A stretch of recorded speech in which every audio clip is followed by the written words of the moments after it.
Hello, आवाज़ आ रही है मेरी? गूंज रही है। हेलो। मंच पर आसीन गुरु भगवान,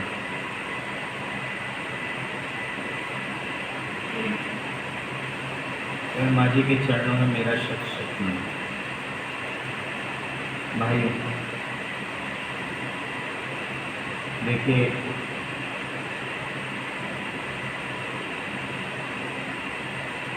आज के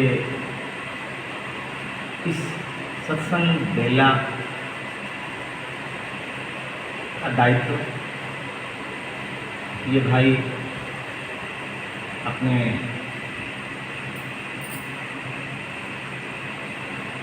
कुलदीप जी हैं, उनके परिवार की ओर से ये सारा इसका कार्यभार उनकी ओर से किया जा रहा है।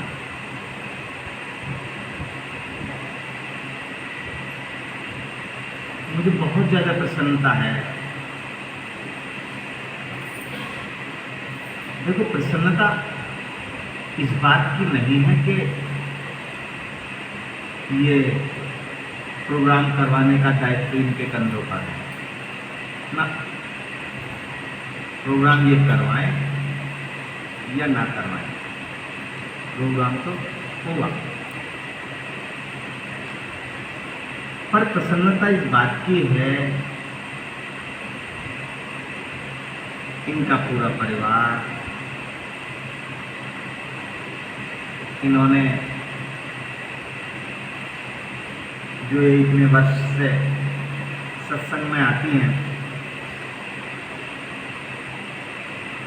मालिक को अपने हृदय में बसा रखा है।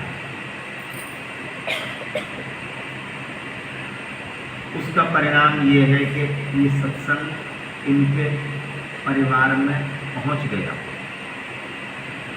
और पहुंचने का ही परिणाम ये है कि ये और इनके पति नहीं, इनके बच्चे, इनके बेटे बेटियां, बहू, इनके पोती पोते सब सत्संग में है। सत्संग घूम रहा है। ये संस्कार जो दिए हुए हैं, इस बात की प्रसन्नता है। देखिए, रामचरितमानस के एक प्रसंग से शुरू करता हूँ।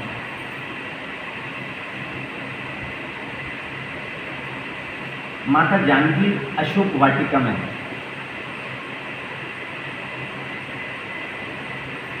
हनुमान बजरंगबली पहुंचते हैं।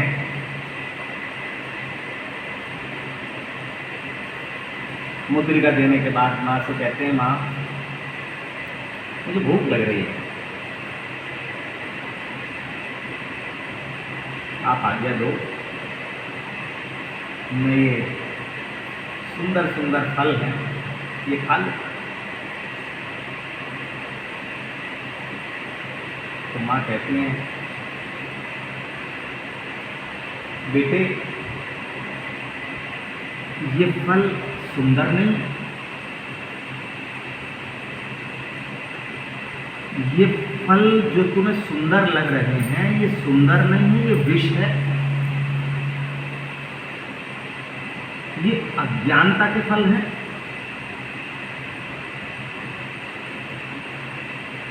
अगर तुम इन्हें खाओगे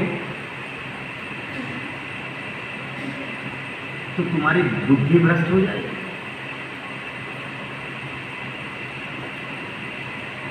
जिन्हें तुम्हें सुंदर लग रहे हैं, ये सुंदर नहीं।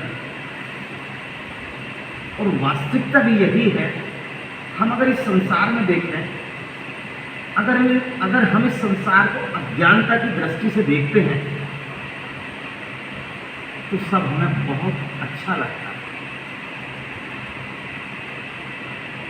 उदाहरण के लिए, आप जिस समाज में रहते हैं, आपने बहुत प्रॉपर्टी इकट्ठी कर ली, गाड़ी, पैसा, ये ऐशो आराम, आप प्रसन्न होते हैं, क्या वो आपका है? क्या आपके साथ जाएगा? ये अज्ञानता की दृष्टि है। तो माँ कहती है, बेटा तुम सुत हो, बच्चे हो, ये फल विष है और तुम्हारी बुद्धि भ्रष्ट कर रही है। अब बाल हट। देखिए, बीच में बात रोककर मैं आपसे बताता हूँ, हमारे आदरणीय गुरु भगवान यहीं एक प्रसंग सुनाते थे। महाभारत के समय पितामह बाणों की सारे शरीर में बाणों से छेद दिया और बाणों की जो वो होती है, शैया पर लेटे थे। सारे उनके परिवार के सब मिलने आ रहे थे।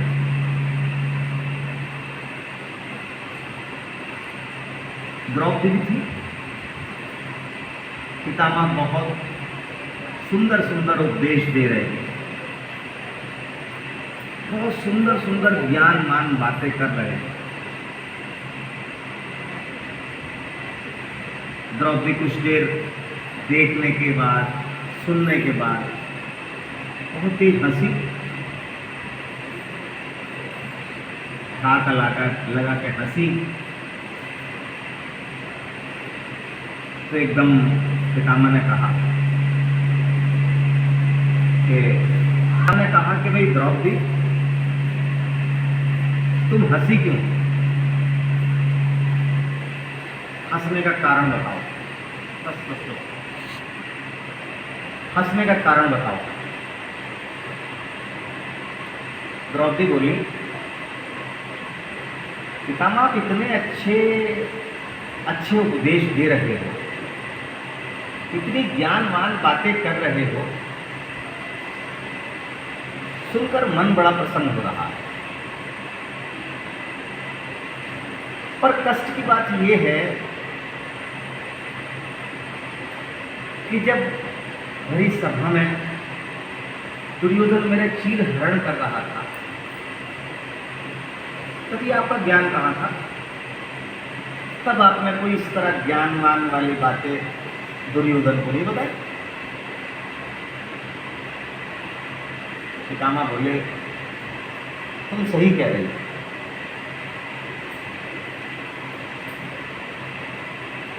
देखो, उस समय मैंने दुर्योधन का अन्न खाया और कितने दिनों बाद उस अन्न का प्रभाव मेरे शरीर से चला गया। अब प्रभाव जब शरीर से चला गया तो अब मेरे अंदर सात्विक बुद्धि प्रकट हो गई। अब कोई ऐसा बात नहीं है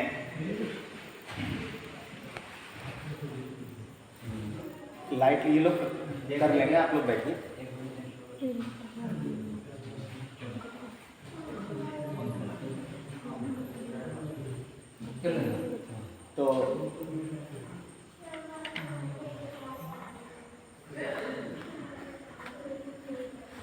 तो पितामह बोले कि भाई अब क्योंकि इतने दिन हो गए शरीर में अन्न नहीं गया, अब उस अन्न का प्रभाव जाता रहा और जो कुछ था ये रक्त बह रहा है।